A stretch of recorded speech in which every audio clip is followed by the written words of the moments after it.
Hello, kamusta tayong lahat? I praise the Holy God for His loving kindness. I worship Him for His faithfulness to us. I exalt the name of the Almighty Father, Yahweh, for creating us in His image and likeness. And that means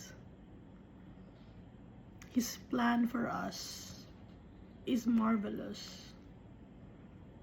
No one can fathom how great the abundance the Almighty Father has in store for us. And I'm thankful to my Savior and Redeemer for giving His life so that we may claim our inheritance, our birthright, as children of the Almighty Father. He gave His life for us so that we may live and to reign with Him in His kingdom that will never end. And I'm thankful to the Holy Spirit for not abandoning us, for comforting us,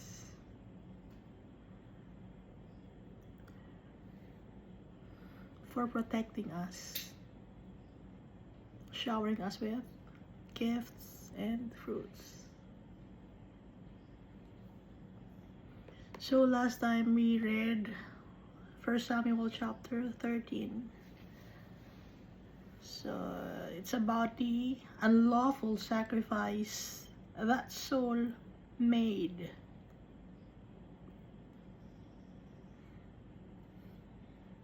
So si Saul, siya na nagdesisyon, kahit na king siya, ng mga Israelites or Israel, hindi pa rin siya dapat ang masunod. Ang masunod pa rin dapat si Almighty Father.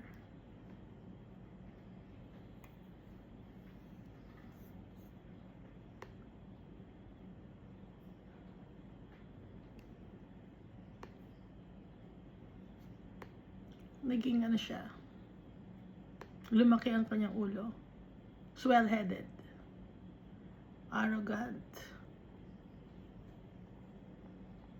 masyadong naging mataas ang tingin niya sa sarili niya.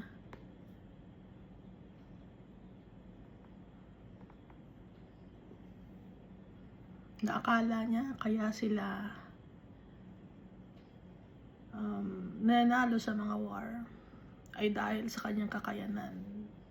And we all know na wala naman talagang kakayanan si Saul to lead a kingdom. Pinili siya ni Almighty Father. Pero on his own, wala siyang kakayanan. So siya ay insecure person. Si Almighty Father pumipili ng mga tao na mga hindi mayayabang. Pero si Saul, nagbago siya.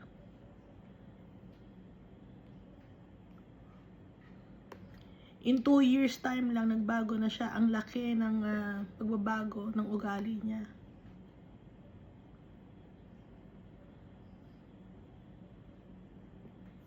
Nag-offer siya ng burnt offering and peace offering para kay Almighty Father.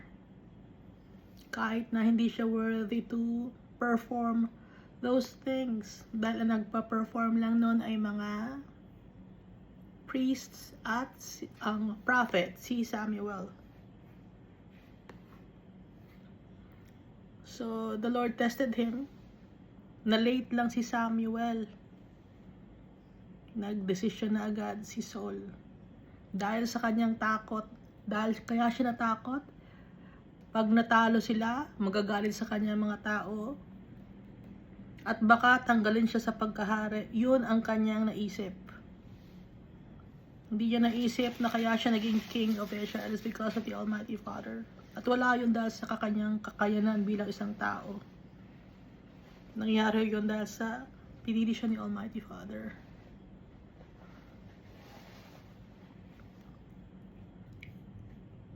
Yun ang naging unang kasalanan ni Saul against kay Almighty Father. Akala niya tama yung kanyang ginawa. So kung may mga bagay tayo na ginagawa sa buhay natin na hindi natin sinisik ang counsel of the Almighty Father, mapapunta tayo sa maling gawain. Kaya dapat in everything that we do, seek God's advice. Pray to the Lord.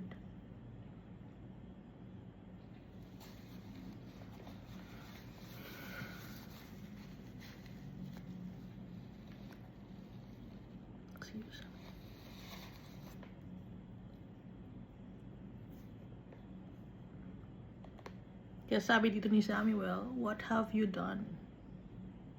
Sabi niya kay Saul. At yung takot ni Saul dahil sa kumakalat na raw yung mga tao, hindi pa dumadating si Samuel, at yung mga Philistines nagagather na sa Michmash. Hindi niya naisip na si Almighty Father ang nakikipaglaban sa mga tao. Si Saul lang ang pinili ni Almighty Father dahil ang mga tao kailangan nila ng maglilid sa kanila. Gusto ng mga tao makakita ng tao na maglilid sa kanila.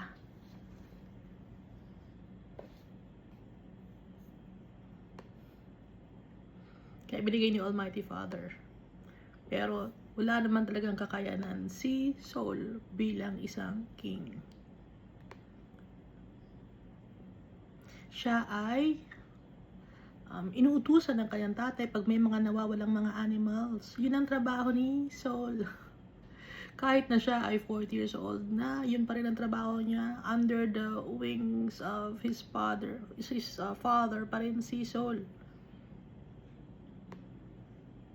Binigyan ni Almighty Father ng importansya si Saul. Pero umabuso siya. Disobedient. Due to fear. Ang laging sinasabi ni Almighty Father, do not be afraid, do not fear. Tayo gumagawa tayo ng mga bagay dahil inuunahan natin si Almighty Father, dahil takot tayo. Inuunahan natin yung decision ni Almighty Father. At dun lang nakikita na disobedient tayo, hindi tayo titiwala sa Kanya.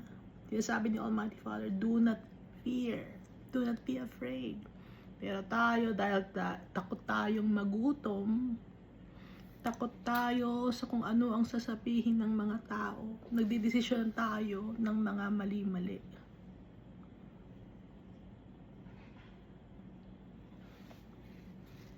Ang kaparusahan kay Saul, yung kingdom niya hindi na magko-continue. Ibig sabihin na hanggang siya na lang ang magiging king. After niya, hindi na ang anak niya magiging king ang plano ni Almighty Father. Tuloy-tuloy ang pagiging king, no? Up to the next generation, of Saul. Pero hindi na matutuloy.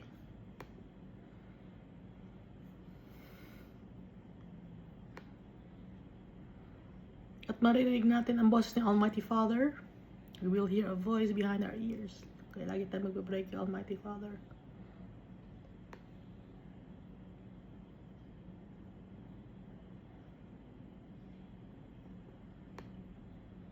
At dito no sa second half of 1 Samuel chapter 13, wala silang mga swords and spears. So ang gamit-gamit na mga sword, na mga panlaban, instead of sword and spears, ang panglaban nila mga sickle, axe, plowshare, na ipinatasa pa nila or ipina-sharpen pa nila sa kanilang mga kalaban, sa mga Philistines.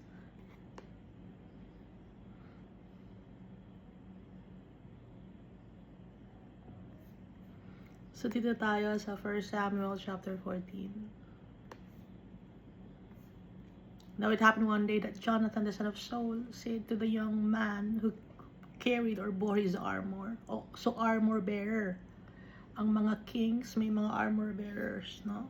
Pati na rin yung anak ng mga kings may mga armor bearers.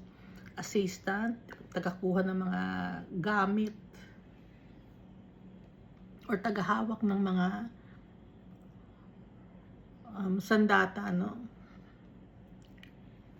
Now it happened one day that Jonathan the son of Saul said to the young man who bore his armor or armor bearer, "Come, let us go over to the Philistines' garrison that is on the other side." But he did not tell his father. Nagpunta sila sa camp ng mga Philistines sa other side. At hindi yun sinabi ni Jonathan sa kanyang tatay. Dahil alam ni Jonathan, pipigilan siya ng kanyang tatay. At gusto ni Jonathan na magdesisyon ng kanyang sarili. Pala decision din si Jonathan. And Saul was sitting in the outskirts of Gibeah under a pomegranate tree which is in Mignon. The people who were with him were about 600 men. Pero si Jonathan, dalawa lang sila. Siya at saka yung armor bearer niya. Ahijah, the son of Ahitub, Ichabod, his brother, the son of Phinehas, the son of Eli, the Lord's priest in Shiloh, was wearing an ephod. But the people did not know that Jonathan had gone. Hindi alam ng mga tao na wala si Jonathan. Hindi alam ng mga tao na nagpunta si Jonathan sa mga lugar ng malapit sa mga Philistines. Pero itong si Ahijah, priest siya, lahi ng mga priest, di ba? Levi, si Eli, si Phinehas, na wicked, no? Kapatid niya si Hophni. Tapos si pinanganak kong time na yon ay si Ichabod, namatay mother nila. Pero may kapatid naman si Ichabod, si Ahitub. Si Ahitub, meron siyang anak, si Ahijah. Pag sinasabing he was wearing an ephod, yung ephod, alam natin, gamit yon or damit yon ng high priest. At yung damit ng high priest na yon, underneath the breastplate, were the Urim and Thummim. Alam niyo yung Urim and Thummim, di ba? I-check niyo kung anong ephod, no? Sa mga version ng ephod, yung description ng Urim and Thummim. Sino ba yung kausap ko? Baka marunong na kayo, mas magaling pa kayo sa Bible. Yung Urim and the Thummim, nasa ephod yon, underneath ng diba? Ng breastplate. Exodus chapter 28 verse 5 to 7 at saka 15 to 30, no? They describe yung ephod. Wala akong alam sa Bible. Nagbabasa ako ng Bible, pero wala akong alam. I get my knowledge from the Holy God, the Almighty Father, my Father. At papasalamat ako kay Almighty Father dahil naiintindihan ko siya, naiintindihan ko ang kanyang mga salita. On my own,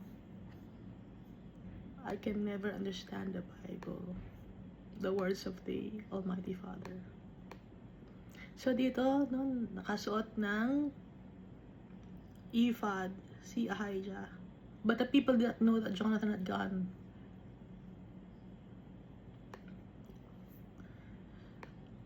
So, alam natin yung story ni Eli. Nasa 1 Samuel chapter 2 yon, verses 29 to 34. Galit ni si Almighty Father kay Eli. Kaya namatay si Hophni and Phinehas. Dahil abusado si Hophni and Phinehas. At sabi ni Almighty Father, walang magiging old man sa family of Eli. Kaya, itong si Eli, siya lang ang last old man sa kanilang family. Si Phinehas, namatay, hindi siya matanda. Yun ang ibig sabihin. Si Ichabod, si Ahijah, si Ahimelech, hindi sila mamamatay ng matanda. Ibig sabihin, bata pa lang mamamatay na sila. Kasi yun ang sinabi ni Almighty Father. Naiintindihan natin.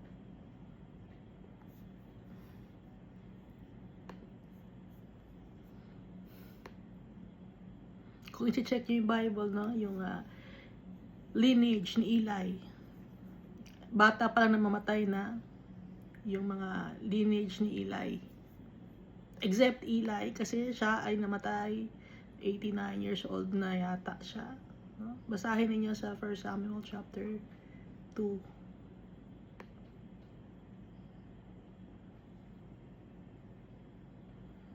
So balikan natin itong 1 Samuel chapter 14 verse 4.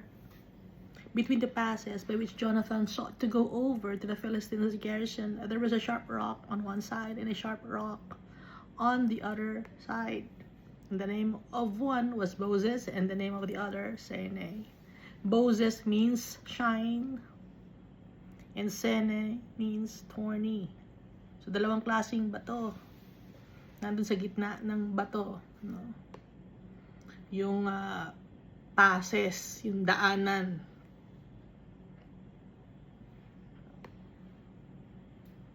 The front of one faced northward opposite Michmash. Alam natin na sa Michmash, nandun ang mga Philistines.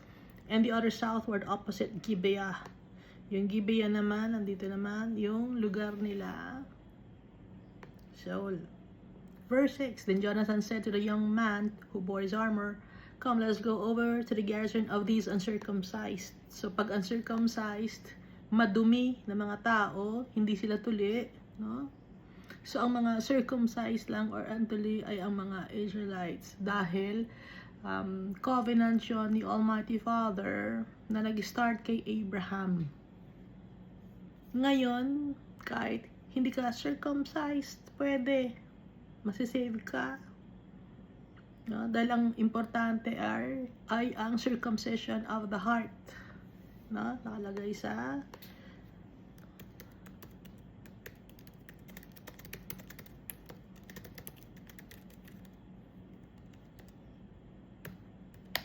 kasi dito, para masave ka, magmalinis ka, circumcision physically, matuli ka physically, mga lalaki. Pero ngayon, dahil nasa new covenant na tayo, dahil kay Jesus Christ, ang importante ay yung circumcised ka sa heart. Sa Romans chapter 2, verses 25 to 29. Pero kung physically circumcised ka, may mga ano yun, pros and cons yun, no? Literal na circumcised ka, may pros and cons yun. Magkakaroon ka ng madumi kasi pag hindi ka tuli, no? Ituloy natin, ano? It may be that the Lord will work for us, for nothing restrains the Lord from saving by many or by few. Hindi mapipigil si Almighty Father kung madami man o konti man ang kanilang maging kalaban. At makasave sila ng konti o madami. It doesn't matter. Ibig sabihin. Verse 7, So his armor bearer said to him, Do all that is in your heart. Go then, here I am with you according to your heart. So sinusuportahan si Jonathan ng kanyang armor bearer. At bakit napunta sa puso ni Jonathan to do it alone with his armor bearer? Sino naglagay sa kanyang heart nun? Si Almighty Father. Hindi makakaisip ng magagandang bagay ang isang tao kung wala si Almighty Father. Verse 8, Then Jonathan said, Very well, let us cross over to these men, and we will show ourselves to them. If they say thus to us, Wait until we come to you, then we will stand still in our place and not go up to them. But if they say thus, Come up to us, then we will go up, for the Lord has delivered them into our hand, and this will be a sign to us. So dalawa ang sign. Kung ang sinabi ng mga Philistines ay, Umakyat kayo dito, umakyat kayo, punta ka dito. Ibig sabihin, mananalo sila against the Philistines. Pero pag sinabi ng mga Philistines, antay kayo dyan, bababa kami dyan, ibig sabihin, matatalo sila. No? So yun ang palatandaan. So both of them showed themselves to the garrison of the Philistines. Nagpakita sila sa mga Philistines sa camp ng Philistines. So, andito kami. Ayan, sabi ni Jonathan siya ng kanyang armor bearer. And the Philistines said, "Look, the Hebrews are coming out of the holes where they have hidden." Alam naman natin ng hindi Hebrew si Jonathan. Isa siyang Benjamite. Pero akala ng mga Philistines Hebrew kasi nga yung mga Hebrew tribe ni Judah, Judah, Hebrew, no? Magagaling sa battle.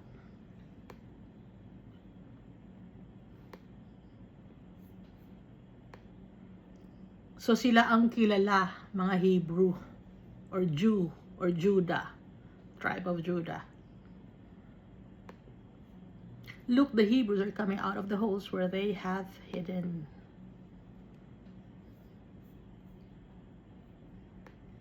Then the men of the garrison called to Jonathan his armor bearer and said, "Come up to us and we will show you something." Jonathan said to his armor bearer, "Come up after me, for the Lord has delivered them into the hand of the Israelites or Israel."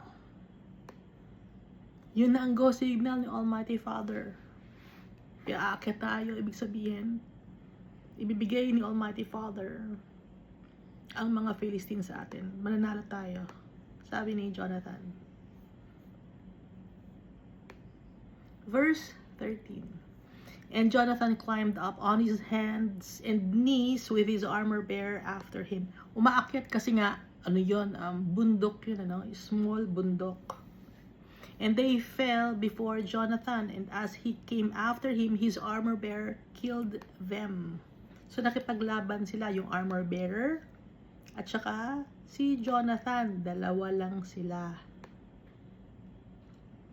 Verse 14, that first slaughter which Jonathan and his armor bearer made was about 20 men within about half an acre of land. Anong ibig sabihin itong half an acre of land? Yung ratio, dalawa lang sila, pero yung men na nakalaban la is 20.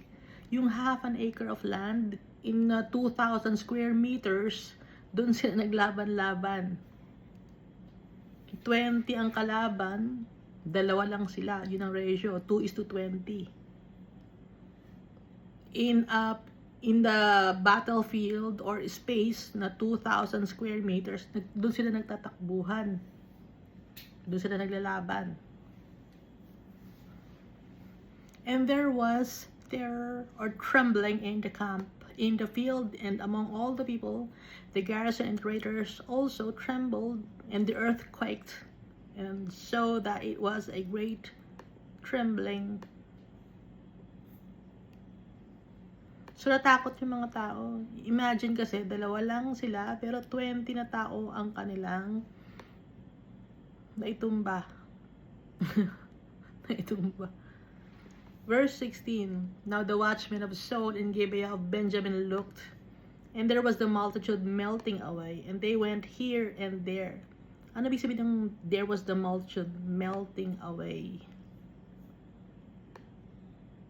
Nawawala.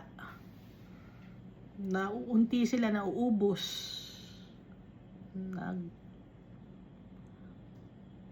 Namamatay. Then Saul said to the people who were with him, "Now call the roll and see who has gone from us." And when he had called the roll, surprisingly, Jonathan and his armor bearer were not there. Nagkaroon ng roll call. I-check nyo, sino ang mga nawawala? Bakit umuunti tayo? Kasi people melting away. So napansin ni Saul yun, bakit tayo nag-unti? Mag-roll call ka nga kung bakit ang unti na natin. Ngayon, nag-roll call sila, gulat sila, wala si Jonathan, pati yung kanyang armor bearer. O yung kanyang assistant, no? And Saul said to Ahijah, "Bring the ark of God here." For at that time, the ark of God was with the children of Israel. Ang ibig sabihin ng ark of God, kung ano yung pinapapunta na pilit pinapadala ni Saul kay Ahijah, ay yung ephod, no? Kasi yung ephod, mukhang ano yan, di ba? Mukhang apron. And then sa ephod, merong breastplate yon. And underneath the breastplate, andun yung Urim and Thummim.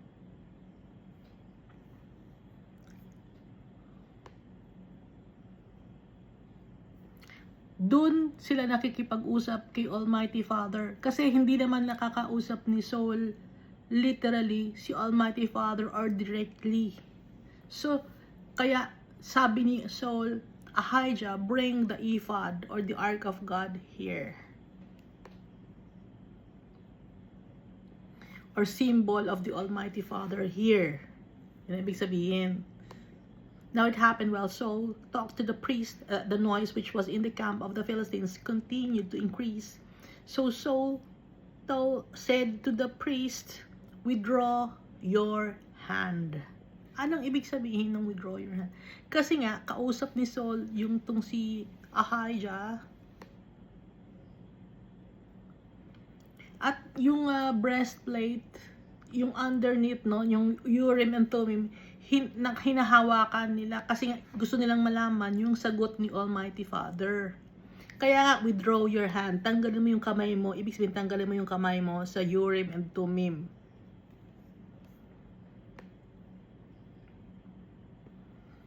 Itigil muna natin. Ibig sabihin nun, stop na natin muna. Kasi nga, gusto nilang kausapin si Almighty Father.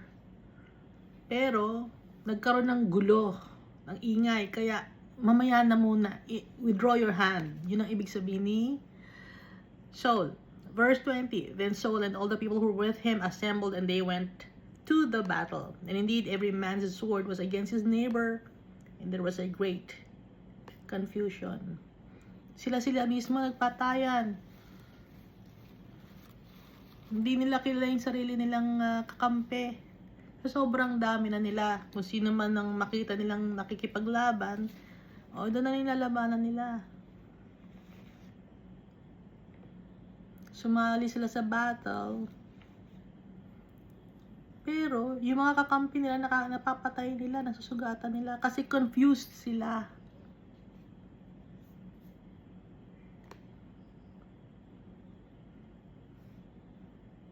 Dahil nga, di ba, si Almighty Father, galit siya kay Saul. Verse 21, moreover, the Hebrews who were with the Philistines before that time, who went up with them into the camp from the surrounding country, they also joined the Israelites who were with Saul and Jonathan. Sumali na yung mga Hebrews or the tribe of Judah. Kilala yung mga tribe of Judah sa magaling sa pagkikipaglaban. Nabasa natin, di ba, sa Judges chapter 1. Napaalis nila lahat ng mga naninirahan ng mga hindi nila kalahi doon sa kanilang lugar ng Judah. Unlike other tribes, hindi nila napaalis yung ibang mga tao na hindi naman nila kalahi. So iba yung tribe ni Judah.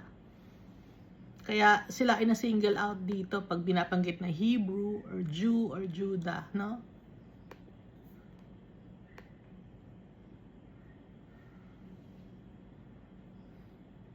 Likewise, all the men of Israel who had hidden in the mountains of Ephraim, when they heard that the Philistines fled, they also followed hard after them in the battle. Nagkakagulo na sila, no? Hinabol nila ang mga Philistines.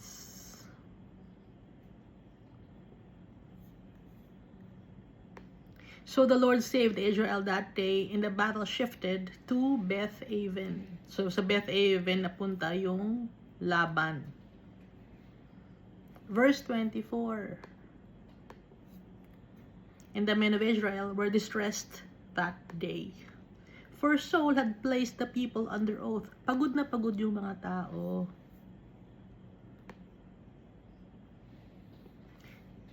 Kasi pinagsumpa ni Saul yung mga tao, no? Ang sabi ni Saul, saying, "Cursed is the man who eats any food until evening, before I have taken vengeance on my enemies." So none of the people tasted food.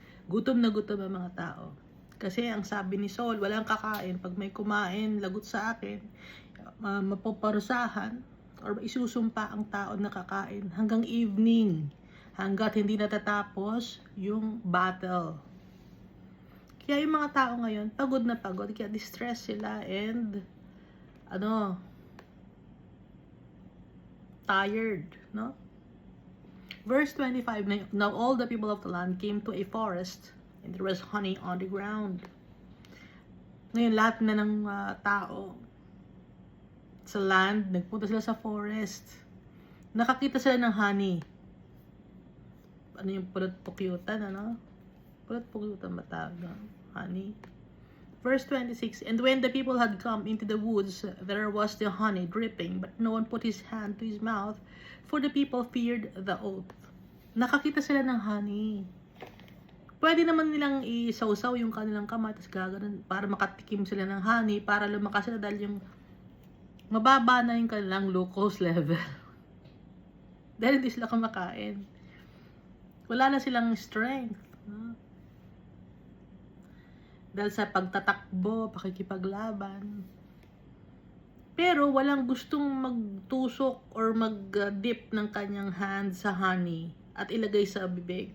Kasi takot sila sa sinabi ni Saul na, "Cursed is the man who eats any food until evening." Kahit ano, walang kakain. Kahit na isawsaw mo yung kamay mo sa honey, hindi pwede.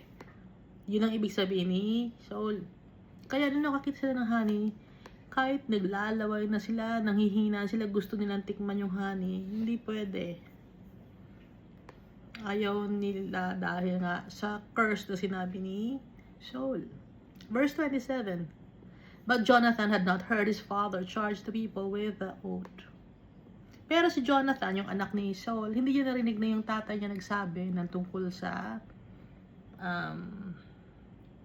promise na wag kakain or wag titikim ng kahit ano hanggat hindi pa nila natatapos yung war or yung battle. Therefore he stretched out the end of the rod that was in his hand and dipped it in a honeycomb and put his hand to his mouth, and his countenance brightened. So ito naman si Jonathan, yung meron siyang rod, no? Nasa kamay niya. Isinawsaw niya ngayon sa honeycomb. Ngayon, nung nasawsaw niya sa honeycomb, kinuha niya sa kamay niya, idinikit niya sa bibig niya. Eh, matamis yun, di ba? So, tataas na yung glucose level. Kaya nakalagay dito, and his eyes or countenance brightened. Lumakas. Kasi nga, ang sugar nakakapagpalakas yun dahil humihina na, no? Mababa na yung glucose level nila. Kaya, di ba, pag kayo minsan kakain kayo nanghihina kayo, kakain lang kayo ng chocolate, lumalakas na kayo, di ba? Kasi matamis yon, no? Or candy. Parang gasolina, no? Kumbaga sa sasakyan, o lagyan ng gasolina. Kaya his countenance or his eyes brightened. Verse 20, then one of the people said, your father strictly charged the people with an oath, saying, curse the man who eats food this day. And the people were faint. Nanghihina na yung mga tao. Sabi kasi nung mga tao, sabi ng tatay mo, hindi pwedeng kumain. Curse is the man who eats food this day, ngayong araw na to. Verse 29, but Jonathan said, my father has troubled the land. Look now, how my countenance is brightened, because I tasted a little of his honey. Sabi ni Jonathan. Yung tatay ko, sabi ni Jonathan, nilagyan niya ng problema ang mga tao. Tingnan mo ako ngayon. Lumakas ako. Natikman ko yung honey.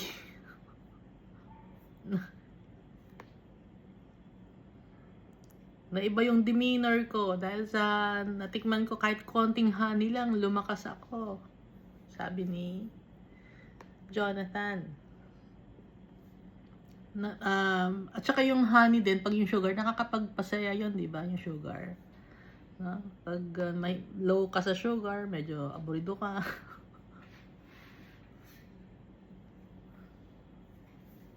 Verse 30, how much better if the people had eaten freely today of the spoil of their enemies which they found. Mas mabuti kung kakain ang mga tao, sabi ni Jonathan, ng malaya. Kung may makita silang spoil ng kanilang enemy, dapat kainin nila para lumakas sila. For now, would there not have been a much greater slaughter among the Philistines? Sabi ni Jonathan. Verse 31, now they had driven back the Philistines that day from Michmash to Aijalon, so the people were very faint. Hinang-hina na yung mga tao. Yung mga Philistines nagtakbuhan na, galing na sa Michmash, nagbalik na sila sa Aijalon. Kaya yung mga tao ngayon sa sobrang lakad, sobrang takbo, sobrang pakikipaglaban, pahina na.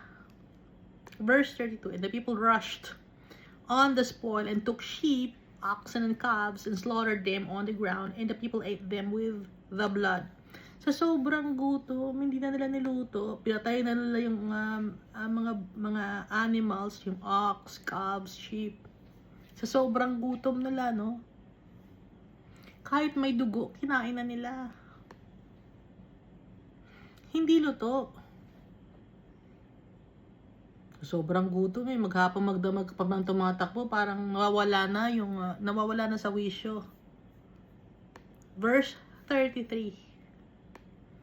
Then they told Saul, saying, look, the people are sinning against the Lord by eating the blood.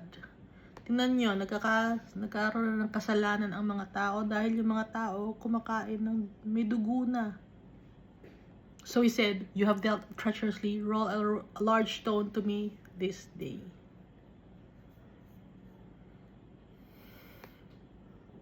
Then Saul said, disperse yourselves among the people and say to them, bring me here every man's ox and every man's sheep, slaughter them here and eat. Dito nyo dalhin, sabi ni Saul, yung kanyang ox, kanyang sheep. Dito nyo patayin, dito nyo kainin. And do not sin against the Lord by eating with the blood. So every one of the people brought his ox with him that night and slaughtered it there. Dadala na yung kanilang mga animals na nakuha. Papatayin nila yon dahil nga sa sobrang gutom nila. So sabay-sabay nilang pinatay yon at lutuin. Verse 35. Then Saul built an altar to the Lord. This was the first altar that he built to the Lord. Gumawa ng altar si Saul. Now Saul said, let us go down after the Philistines by night and plunder them until the morning light. Hindi pa rin natapos ang war against the Philistines kasi gabi susugurin naman nila. Plunder them until the morning light. Magdamag ng ipaplunder ang mga Philistines and let us not leave a man of them. Wala tayong iiwan sa kanila na taong buhay. And they said, do whatever seems good to you. Then the priest said, let us draw near to God here. Anong ibig sabihin nun? Sabi ng priest. So sabi ng mga tao, gawin mo kung anong nakakabuti para sa'yo. Ngayon sabi ng priest, let us draw near to God here. Ibig sabihin, tanungin natin si Almighty Father sa kung ano ang plano niya.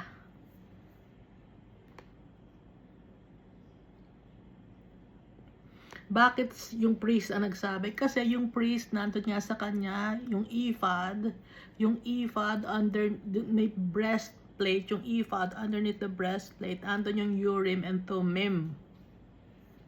Kaya, yun ang itinatanong nila, yun ang kanilang ginagamit to ask God.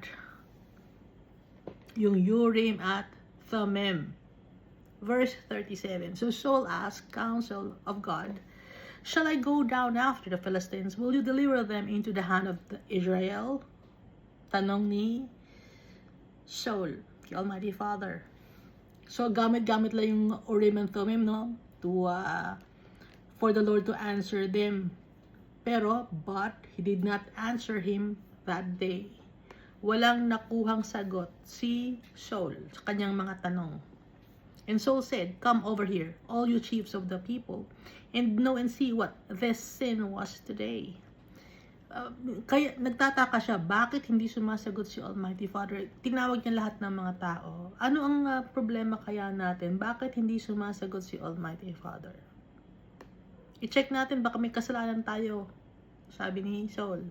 Verse 39, "For as the Lord lives, who saves Israel, though it be in Jonathan my son, he shall surely die. But not a man among all the people answered him." So tahimik lang ang mga tao. Sabi ni Saul, kahit na anak ko, kung siya man ang may kasalanan, mamamatay siya. For as the Lord lives, who saves Israel. Sabi ni Saul.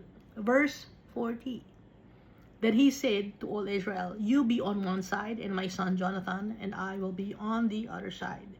And the people said to Saul, "Do what seems good to you." Ikaw, kung anong sa tingin mo tama, gawin mo.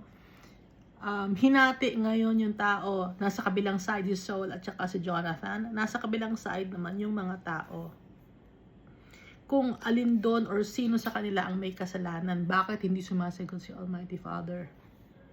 Sa kanilang tanong sa tungkol sa verse 37, no? God did not answer him that day. Kaya tinanong ni, so anong kasalanan natin? Maghiwalay nga tayo para i-check natin.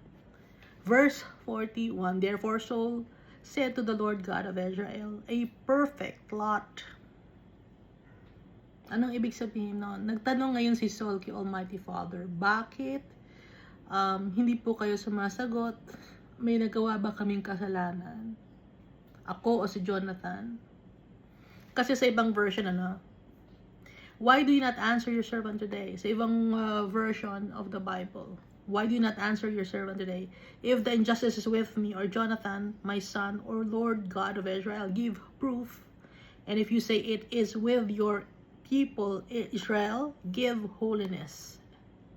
So ibig sabihin nun, ang tinatanong nila yung Urim at saka yung Thummim.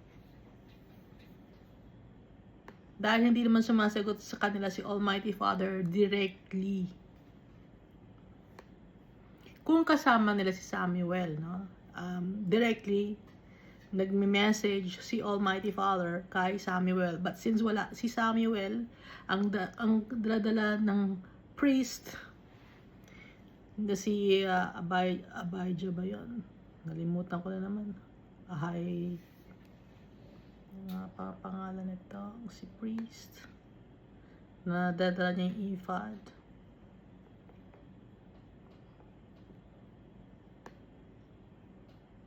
Abijah ba? Ahijah. Sorry. Ahijah.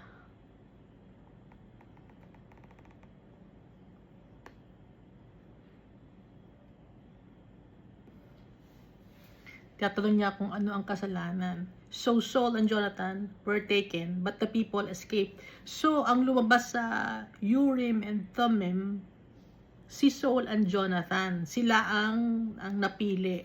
So sila ang may kasalanan alin sa kanilang dalawa. So ganito rin ang ginawa ni Joshua nung time, ng paghahati ng land, yung Urim at saka Thummim. Ngayon, etong si Saul at saka si Jonathan, sila ang napili ng Urim and Thummim ni Almighty Father. Pero yung mga tao, they escaped dahil wala naman silang kasalanan. Verse 42, "And Saul said, cast lots between Jonathan, my son Jonathan, and me." So Jonathan was taken. Pag sinasabing cast lots, gamitin ulit yung Urim and Thummim. Sino sa amin ang may kasalanan, no? So, ang lumabas sa lot, si Jonathan. Siya ang may kasalanan, or siya ang nakagawa ng kamalian dahil nag-promise si Saul na dapat walang kakain, di ba? Ang ginawa ni Jonathan, tumikim siya ng honey. Dahil si Almighty Father, pag nag-promise ka kay Almighty Father, dapat gawin. Pag hindi mo ginawa, kasalanan yon. And in time na to, hindi alam ni Jonathan, kumain siya ng honey. Verse 43, then Saul said to Jonathan, tell me what you have done. And Jonathan told him, sabi mo sa akin, Jonathan, ano ba ang ginawa mo? Bakit ikaw napili ng Urim and Thummim ni Almighty Father sa iyo sa lots? Ikaw ang napili na nagkokos kung bakit hindi sumasagot si Almighty Father. Then Saul said to Jonathan, tell me what you have done. And Jonathan told him and said, I only tasted a little honey with the end of the rod that was in my hand. So now I must die. Kunti lang naman yung honey na tinikman ko na nasa rod. So ngayon, mamamatay na ako. Dapat akong mamatay dahil sa kasalanan ko. Verse 44, Saul answered, God, do so and more also. For you shall surely die, Jonathan. So kahit anak niya, no, ibibigay niya dahil nga nagkaroon ng kasalanan. Verse 45, but the people said to Saul, shall Jonathan die who has accomplished this great deliverance in Israel? Sabi ng mga tao, dapat pa mamatay si Jonathan. Si Jonathan ang deliver. Na-accomplish si Jonathan. Accomplished this great deliverance in Israel. Certainly not, sabi ng mga tao. As the Lord lives, not one hair of his head shall fall to the ground, for he has worked with God this day. Hindi siya mamamatay. Kahit na isang hiblan ng kanyang buhok, walang mahuhulog sa ground. Kasi, he worked with God this day. So the people rescued Jonathan and he did not die. Bakit hindi namatay si Jonathan? Is it because of the people? No, it's because of the Almighty Father. Inilagay sa puso ni Almighty Father sa mga tao na hindi dapat mamatay si Jonathan because Jonathan worked with God. So si Almighty Father, he was also against killing Jonathan. Kaya hindi napatay si Jonathan. Hindi people ang nag-rescue kay Jonathan, si Almighty Father. No? Nilagay lang dito na so the people rescued Jonathan kasi nga nailagay ni Almighty Father sa puso ng mga tao na i-rescue si Jonathan. And so he did not die. Verse 46, then Saul returned from pursuing the Philistines, and the Philistines went to their own place. Hinahabol nila ang mga Philistines. Pero mga Philistines nakapunta na sa kanilang sariling lugar. Dahil di ba nagpunta yung mga Philistines sa Michmash. Bumalik ulit sila sa kanilang sariling lugar. Verse 47. So Saul established his sovereignty over Israel and fought against all his enemies on every side, against Moab, against the people of Ammon, against Edom, against the kings of Zobah, and against the Philistines. Wherever he turned, he harassed them. So lahat ng mga kalaban, inilalabanan ni Saul. Mga Moabites, Ammonites, Edomites, kings of Zobah, mga Philistines. At kaya naman sila nananalo, it's because of the Almighty Father. Dahil kahit galit siya kay Saul, mahal niya pa rin ang mga tao. Verse 48, and he gathered an army and attacked the Amalekites. Si Saul to, no? Gusto niyang atakihin ang mga Amalekites. Amalekites, anak sila ni Amalek. Si Amalek, lahi niya si Esau. And delivered Israel from the hands of those who plundered them. The sons of Saul were Jonathan, Jeshua, Malkishua. Ito yung mga anak ni Saul. Lalaki, 3. Jonathan, si Jeshua or Abinadab, na nakalagay din sa 1 Chronicles chapter 8 verse 33 and 1 Chronicles chapter 9 verse 39. At si Malkishua, sa 3 ang kanyang anak na lalaki. And the names of his daughters were these: the name of the firstborn Merab, and the name of the younger Michal. So 2 babae, 3 lalaki, 5 ang kanyang anak. And the name of Saul's wife was Ahinoam, the daughter of Ahimaaz, and the name of the commander of his army was Abner, the son of Ner, uncle ni Saul. Saul's uncle. Verse 51, Kish was the father of Saul, and Ner, the father of Abner, was the son of Abiel. So magkakamag-anak sila, no? Now there was a fierce war with the Philistines all the days of Saul. And when Saul saw any strong man or any valiant man, he took him for himself. Pag nakakakita si Saul ng malakas na lalaki or valiant man, kinukuha niya yon, ginagawa niyang soldier or kanyang tauhan.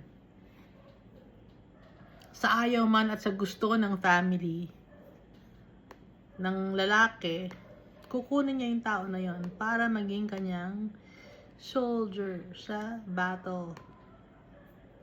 Dahil alam naman natin sa battlefield, may mga namamatay, so kailangan mapalitan yun, no? So dito tayo sa 1 Samuel chapter 15. Samuel also said to Saul, "The Lord sent me to anoint you king over his people, over Israel. Now therefore, heed the voice of the words of the Lord."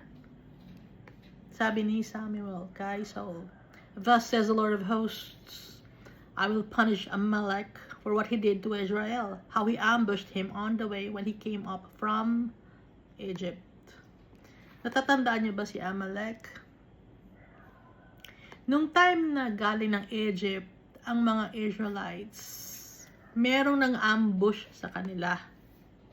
Yon ay ang mga Amalekites. So, matagal ng panahon ang nagdaan. Hindi nalilimutan ni Almighty Father. So, ito pa yung time na buhay pa si Joshua. Buhay pa si Moses, no?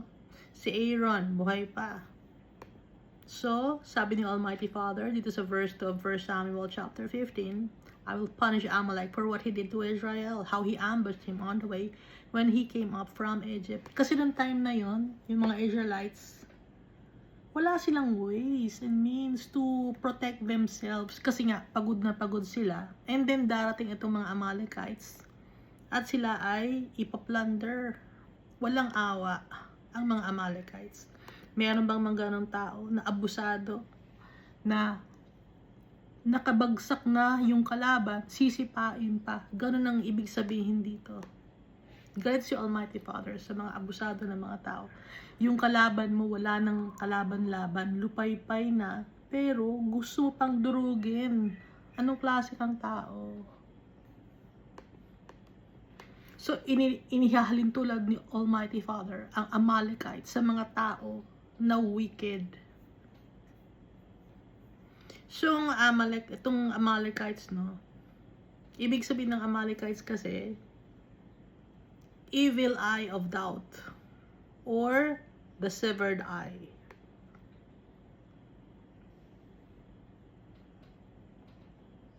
Sa gematria, if you spell Amalek, 240 yun. Same value as the Hebrew word for doubt or Safek.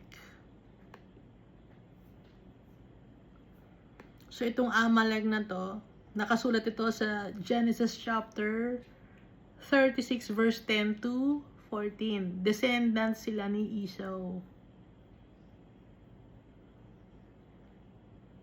No? Nakalagay ito, Timnah was the concubine of Eliphaz, Esau's son, and she bore Amalek to Eliphaz.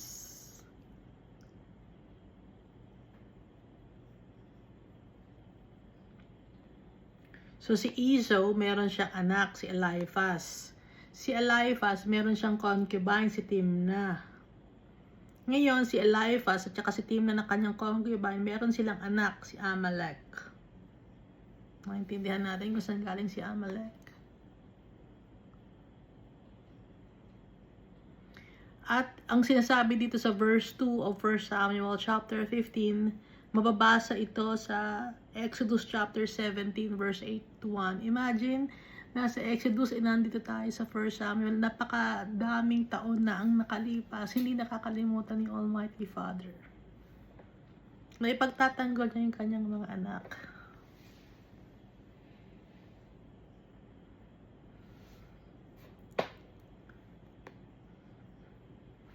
Si Almighty Father, mapagmahal siya. Yung promise niya, hindi niya binibreak. Tinutupad ni Almighty Father yung promise niya. Noon pa man hanggang ngayon, hindi nagbabago ang ugali ni Almighty Father. Hindi nagbabago ang Holy Spirit, hindi nagbabago si Jesus Christ.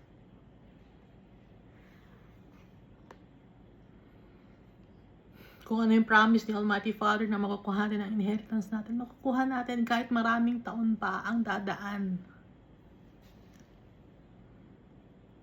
Kaya, inilalagay ito sa Bible na yung mga promise ni Almighty Father kasi proof ito na yung mga promises ni Almighty Father, tinutupad niya.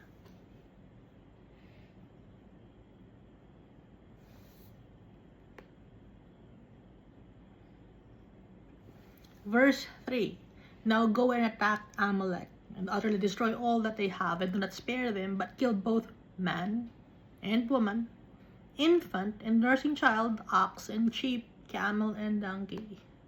Baka sabihin nyo, bakit si Almighty Father, pati mga bata, papatayin? Yes. Kill both man and woman? Yes. Even the infants and the nursing child, yes. Bakit? Wicked ba si Almighty Father? No. Dahil mamamatay ang man and woman, sino nang mag-aalaga sa mga babies? Naisip niyo ba yan? At kaya papatayin itong mga infant and nursing child? Saan mapupunta yung kanilang soul? Dahil sila ay innocent pa, babalik sila kay Almighty Father. Oh, hindi naiintindihan ng tao. Walang mag-aalaga sa mga infant and nursing child. At para makabalik sila kay Almighty Father, they must be killed. Hindi tayo dapat mag-worry dahil sila, yung soul nila, babalik kay Almighty Father. Napaka-konti lang ng time nila na nilalagay dito sa mundo, pero they are so blessed kasi hindi sila nakaka-experience ng mga bagay na na-experience natin.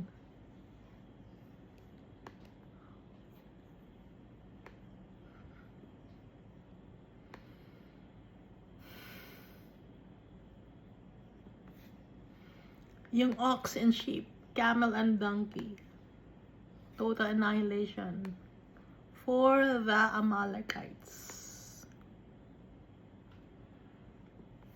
Bakit man and woman? They're wicked. Sanay sa kasalanan. Pag hindi pinatay yung man and woman, hahalo sila sa mga kadumihan. Parang prutas. Maganda yung prutas, pero haluan mo ng bulok. Mabubulok ang buong prutas. Ganon yung kasalanan, di ba? Pag ang tao, makasalanan ka, gusto mo ng wickedness, sumama ka sa mga tao na mga gumagawa ng righteousness. Alin sa dalawa? Mabubulok ang mga tao. Yung gagawa din sila ng kadumihan, gagayahin ka nila. Tumatalo ng bad spirits. Nakakahawa.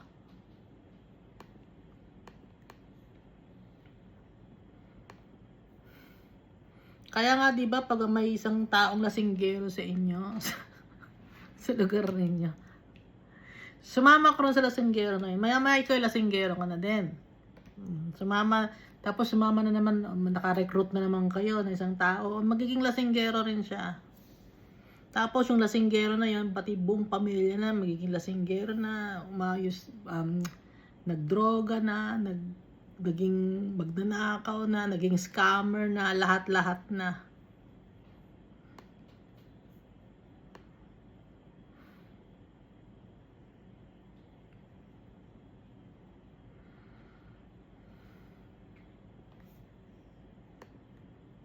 At kahit na may katiting na doubt tayo sa puso natin, hindi dapat natin hayaan maghari ang doubts. Total submission to the Almighty Father. Total faithfulness and beliefs. Maniwala tayo sa tatay natin. Walang doubt dapat. Kasi ang Amalek, it means doubt.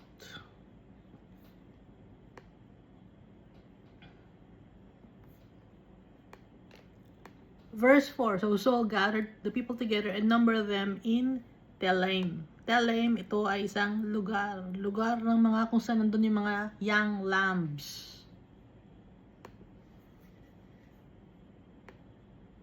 So, nag-gather siya ng mga tao. Binilang niya sa Telaim 200,000 foot soldiers and 10,000 men of Judah. So, nakahiwalay na naman yung pagkakabilang sa mga Judah, no? Marami kasi ang mga Judah at sanay sila sa war. Basahin niyo, Judges chapter 1.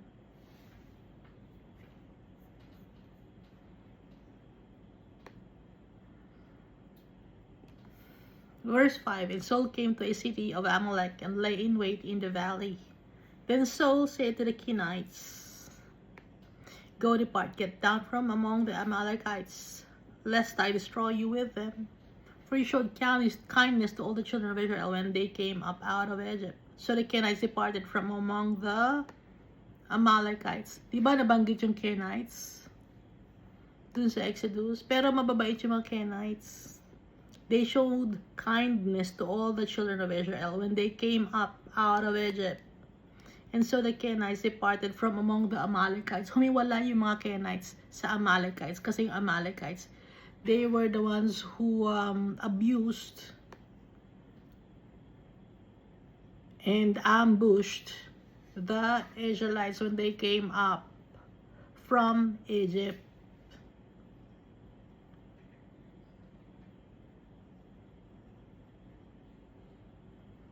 And Saul attacked the Amalekites from Havilah all the way to Shur, which is east of Egypt.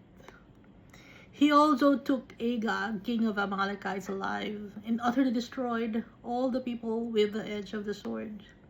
Kinuha niya si Agag, king of Amalekites. Buhay si Agag.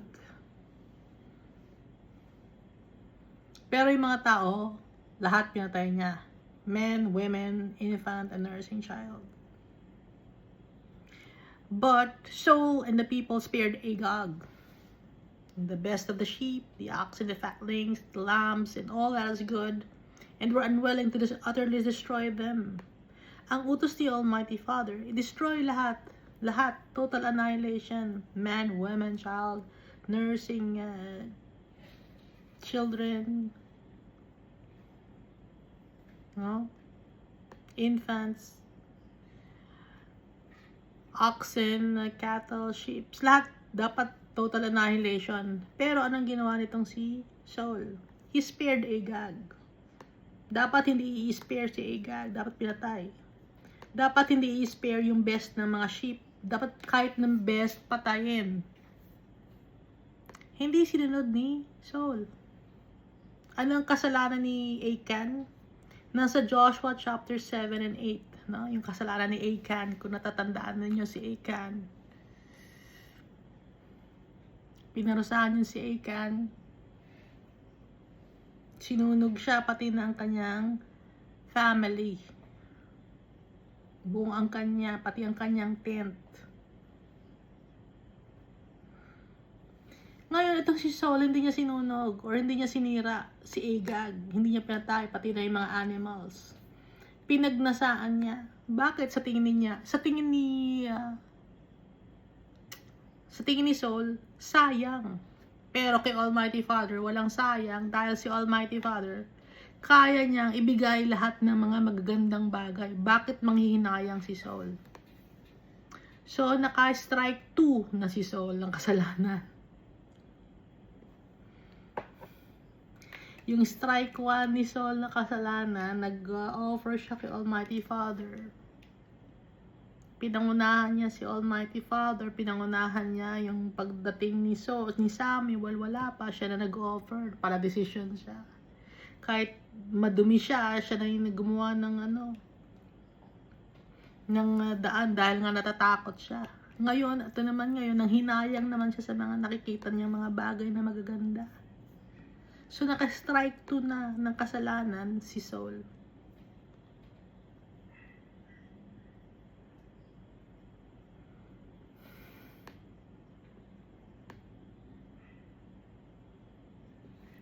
Talagang ipinakita ni Almighty Father kay Saul yung mga magagandang mga animals, yung oxen, fatlings, lambs.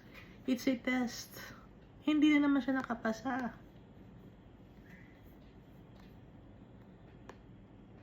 So tayo ba? Paano bang gagawin natin? Ano ang gagawin natin? Lahat ng gagawin natin, dapat may go signal ni Almighty Father para hindi tayo maparusahan. Dapat titignan natin si Jesus Christ. Ano ba ang ginawa ni Jesus Christ? I-check natin. Si Jesus Christ. Ano ba ang kaya nating ibigay? Total submission ba? Ano bang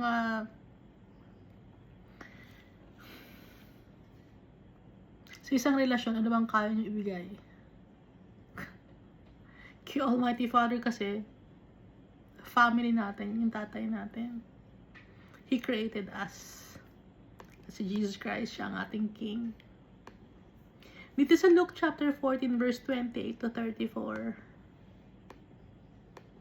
For which of you intending to build a tower does not sit down first and count the cost, whether he has enough to finish it? Lest after he has laid the foundation and is not able to finish, all who see it begin to mock him, saying, This man began to build and was not able to finish. Or what king going to make war against another king does not sit down first and consider whether he's able with 10,000 to meet him who comes against him with 20,000? Or else, while the other is still a great way off, he sends a delegation and asks conditions of peace. So likewise, whoever of you does not forsake all that he has cannot be my disciple. Naintindihan natin? Pag magtatayo tayo ng bahay, check natin kung ano ba ang mga kailangan natin, yung budget. Tayo, ano ba ang budget natin para kay Almighty Father? Sabi ni Jesus dito, so likewise, whoever of you does not forsake all that he has cannot be my disciple. Ang budget natin kay Almighty Father, total submission, obedient. Dahil pag hindi natin natapos, kahiya-hiya, nag-umpisa ka bilang isang Kristiyano, tapos hindi mo ba ng panpalakayang tapusin, magiging katawa-tawa ka sa mga tao. Kaya bilang tayo, mga Kristiyano, ano ba ang kaya nating budget? I-check natin. Hanggang saan ba tayo?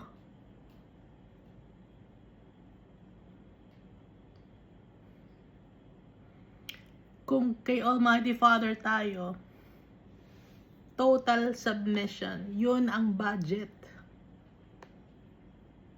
Forsake all that He has. Kung sino man ang hindi kaya, i-forsake lahat ng mga bagay sa mundo na to, hindi ka nararapat kay Almighty Father. Dahil ang budget, forsaking all of this world, all that is in this world. Si Saul, hindi niya ma-forsake. Nakakita siya ng magagandang bagay. Naging king siya. Hindi niya matanggal sa isip niya, naging king siya. Nang ganun kadali lang. At nandun na siya sa kanyang pinakil ng buhay niya. At ngayon, nagdedesisyon siya na nasa kanya na yung mga magagandang mga bagay. Nagnasa siya. Hindi siya worthy.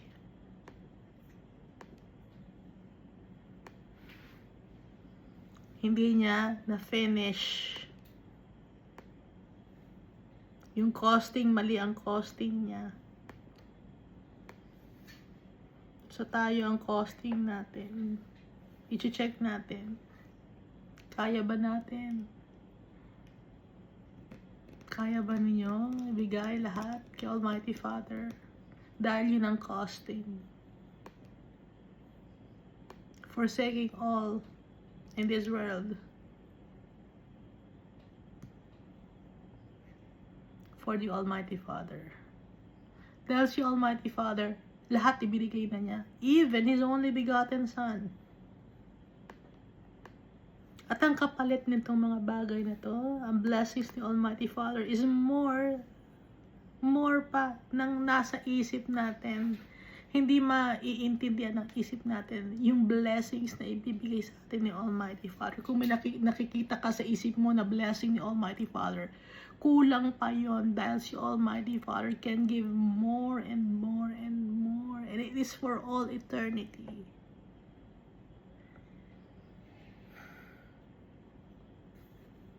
Maikli lang ang isip ni Saul. Maikli ba ang isip natin? Hindi ba tayo nakakaintindi?